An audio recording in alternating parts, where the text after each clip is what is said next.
Masih bareng-bareng senada.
ngundang rasa tumekyane kalbu lirku yang sekoro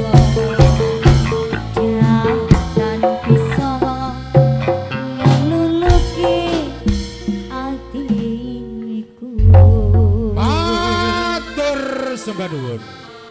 Kepada tuan rumah Sukati Pak Halim Cepoko dipun dampingi pengundang utama bergabung terima tamu diantaranya ada orang nomor 1 di pemerintahan desa Cepoko, ada Bapak Kades Sutiono, dipun dampingi Pak Kampung Sarwo Kampung Samson, Cak Samsuri Alvan Cepoko, Pak Iwan Pandan Kampung Jumal Pandan, Pak Kampung Darto Cak Ismail, Bapak Agung, Pak Kampung Sopir, Wilio Elmi Purut, Pak Hari Purut, dan kawan-kawan telah sudah tampil di pagelaran.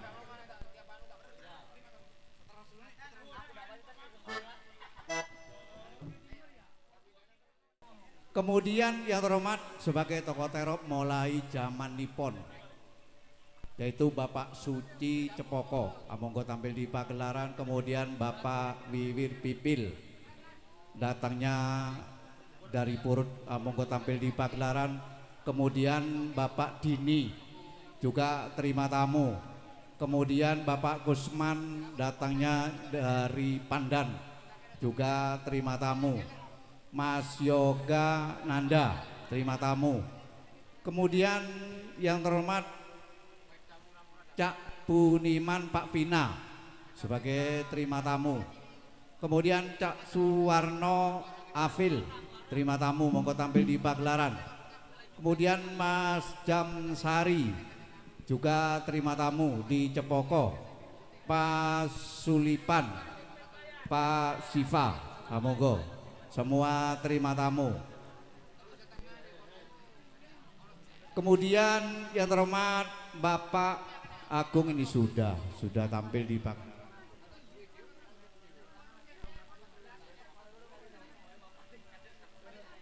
Iya. Kemudian yang terhormat Cak Puniran Dwiri, monggo datangnya dari Wonoayu. Bapak Naim, Bapak Sulis Sisil, monggo di sebagai terima tamu. Bapak Ari Sila, monggo ini juga terima tamu. Bapak Karnoto Ila, monggo tampil di pagelaran. Kemudian Bapak Risma, monggo tampil di pagelaran. Mas Slamet Dio, monggo pun cukup 18 personil. Monggo mohon untuk naik ke panggung pagelaran.